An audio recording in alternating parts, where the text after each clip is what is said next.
تمام، لسه حالا شايف فيلم لونج ليجز. ما كنتش ناوي خالص اتكلم عن الفيلم ده، مش اكتر حد بيتكلم عن افلام الرعب. قلت ادخله بس عشان بحب نيكولاس كيج. اللي متابعني هنا هيعرف اني بحب الراجل ده وبشوف اي حاجه ينزلها حتى لو سيئه جدا. لكن بعد ما اتفرجت على الفيلم حسيت انه يستحق اعمل له ريفيو وفي كلام عاوز اقوله عنه، بس للاسف لو اتكلمت عن الفيلم من غير حرق مش هيكون في كلام كتير اقوله. عشان كده قررت اقسم المراجعه دي نصين. هتكلم الاول عن الفيلم بدون حرق عشان لو لسه ما شفتش الفيلم، وبعدين هدخل في فقره حرق هتكلم براحتي واقول كل الحاجات اللي انا عاوز اقولها. الفيلم تصنيفه العمري يعني غير صالح للمشاهده العائليه. هو خالي من المشاهد الجنسيه ولكن مليان مشاهد مرعبه ودمويه وعنيفه ومقرفه. يفضل تشوفه لوحدك او ممكن تدخله السينما مع اصحابك. هو مدته ساعه و40 دقيقه. احداث الفيلم بتدور عن عميله في الاف بي اي اسمها لي هاركر، بتحقق في قضيه قاتل متسلسل. القاتل ده بيقتل بنمط ثابت، دايما بيكون في اسره الزوج بيموت مراته وبنته وبيسيب رساله وبعدين بينتحر. الرسائل دي بيجمعوها بيلاقوا فيها لغز، ولكن التوقيع دايما باسم لونج ليجز او صاحب السيقان الطويله. فبالتالي بطلتنا لي هاركر مطلوب منها تحل الالغاز دي عشان توصل لهويه القاتل وتمنعه يقتل تاني. القصه بريدكتبل جدا او قابله للتنبؤ. تقدر تتوقع ايه اللي هيحصل بعدين من على بعد اميال. هو من نوعيه القصص اللي فيها فكره معينه بيكشفها لك واحده واحده من خلال احداث الفيلم لحد ما تتبلور خالص وتوضح تماما في نهايه الفيلم. بس طبعا في بلوت تويست. لازم ما ينفعش يبقى فيلم رعب غير لما يكون في بلوت تويست، وغالبا بيكون بلوت تويست غير متوقع تماما. بس مش عشان هو بلوت تويست ذكي جدا، بل عشان هو غبي جدا لدرجه ان مفيش حد عاقل هيتوقعه. اكتر حاجه بكرهها في افلام الرعب او في اي افلام عموما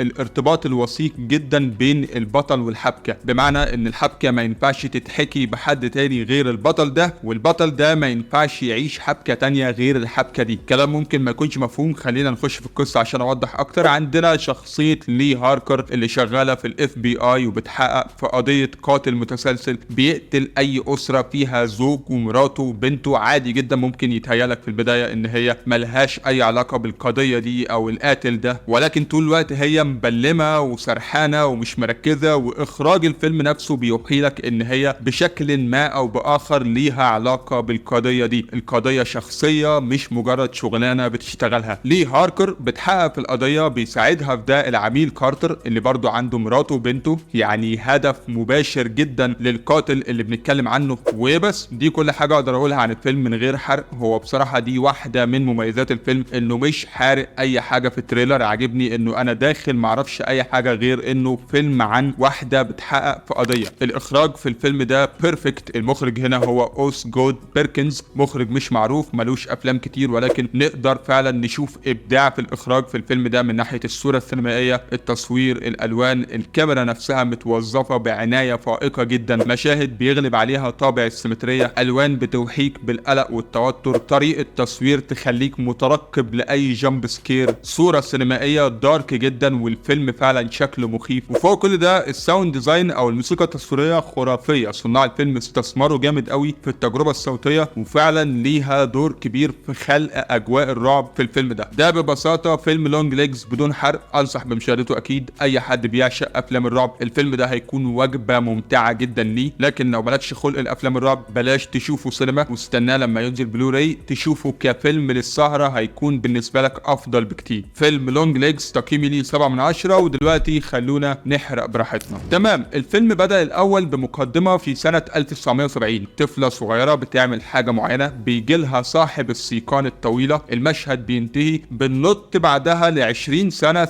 1990. المحققه لي هاركر اللي شغاله في الاف بي اي. شكرا، انت هنا حرفيا كانك عملت جامب كات فسهلت عليا قوي. اتوقع ان البنت الصغيره دي هي نفسها البطله الكبيره اللي بتدور من منظورها الاحداث. ومش المشكله في اني توقعتها، المشكله انه اشمعنى يعني حبكت ان نفس البنت الصغيره دي هي تطلع في الاخر البطله اللي هتشتغل في الاف بي اي. وسبحان الله لما تيجي تحقق في قضيه تطلع هي نفسها القضيه اللي اتعرضت لها وهي صغيره. دي حاجه لما نيجي نفسرها بنقول مثلا جزء من خطه الله لكشف الحقيقه، او جزء من خطه الشيطان بما ان الفيلم ده بيتكلم عن عبده الشياطين. او لما بنتزنق قوي بنقول حاجه مثلا زي المخرج عاوز كده. شكرا، ادي عدم احترام لعقليه المشاهد. ممكن بقى حد يجي يستنصح عليا ويقول لا مفيش مشكله في الصدف، كل حياتنا صدف. يعني لو رميت ابره من طياره ووقعت على شخص، انا بحكي قصه الشخص ده، مش هنقعد بقى نقول نقول اشمعنى الابره وقعت على الشخص ده بالتحديد. ما هو يعني انت مش ملاحظ ان كل افلام الرعب الفاشله بتتبنى هذا المفهوم؟ بتقدم لنا البطل عادي جدا بيحقق في قضيه قاتل متسلسل، ولكن مع مرور الاحداث بنكتشف ان البطل ده اصلا وهو صغير شاف القاتل ده، وعشان كده الاحداث مترابطه. لا طبعا ما ياكلش معايا الكلام ده، حركه رخيصه واستسهال في الكتابه، وخلاص اتكررت كتير ما بقتش حلوه، عايزين جديد، عايزين حاجه مختلفه. او ممكن تعمل لي ارتباط بين البطل والحبكه بس بشكل منطقي وقابل للتصديق. ازاي ما اعرفش، بس في افلام قدرت تعمل كده وصدقناها. ذا ماتريكس مثلا، انه اشمعنى نيو هو الشخص المنتظر، دي حاجه الفيلم قدر يفسرها بشكل قابل للتصديق. او مثلا فيلم ذا سيكس سينس، اشمعنى في الاخر يطلع البطل هو الشخص اللي كان مع الولد الصغير، برضو دي حاجه الفيلم شرحها وكانت بتخدم اصلا البلوت تويست، وكان فعلا بلوت تويست مفاجئ بشكل مرعب. فانا ما عنديش مشكله مع الربط بين البطل والحبكه، بس لما يكون معمول بشكل حلو وبشكل منطقي. بلاش ليه هاركر مش بس هتطلع في الاخر البنت الصغيره اللي شافت لونج ليجز في السبعينات، ولكن هتطلع والدتها كمان هي اصلا شريكه لونج ليجز في الجريمه، ومتخفيه في زي راهبه عشان توزع على الاسر الدمى اللي من خلالها الشيطان بيقدر يموتهم بيها. طيب هو لو واحده امها بالشكل ده هتسيبها تتعلم وتتخرج وتطلع تشتغل ضابط وبعدين تترقى تبقى محقق FBI، وسبحان الله لما ترجع تحقق في نفس القضيه تكتشف في الاخر ان امها اتعاونت مع الشيطان عشان لونج ليجز ما يموتهاش. قصه غبيه وربطه غبيه. انا ما بكرهش افلام الرعب من شويه بجد، من بعد ستيفن كينج ما بقيناش نشوف رعب في حياتنا، بقت كل حاجه كوميديا وكرنج. نيكولاس كيج مش عارف بصراحه حدد اداؤه حلو في الفيلم ولا لا، هو عامل اداء غريب، انا ما حبيتوش بصراحه، كان كرنج قوي، بس ممكن يكون هو عامل اداء كريبي ومجنون عشان يجسد واحد بيعبد الشيطان، بس برضه في النهايه شكله عبيط قوي. هو حلو بصراحه ان اشوفه بشكل مختلف. هو في الفيلم ده مش البطل، هو ممكن نقول انه الفيلن، بس في فيلم هو عمله السنه اللي فاتت اسمه رينفيلد كان برضه الشخص الشرير في الفيلم. ما اعرفش بصراحه ايه الاختيارات الغريبه دي في الادوار، بس اداءاته مؤخرا كشخص فيلن في افلام رعب يا اما هو عبيط يا اما انا مش فاهمه. عموما دي كل حاجه كنت عاوز اقولها على الفيلم ده، دي حاجه كانت محشوره اصلا من زمان في زوري، كنت عاوز فعلا اركز على فكره الربط الغريب ده في افلام الرعب. بس طبعا انا متفاهم ان في ناس كتير بتقدس افلام الرعب ما بيحبوش حد ينتقدها، وكأن يعني افلام الرعب دي كتاب سماوي. لو عندك راي بخصوص الفيلم ده او افلام الرعب عموما قول لي عليه في الكومنتات، ما تنسوش تعملوا لايك واشتركوا في القناه وفعلوا جرس التنبيهات، واشوفكم في اللي بعده.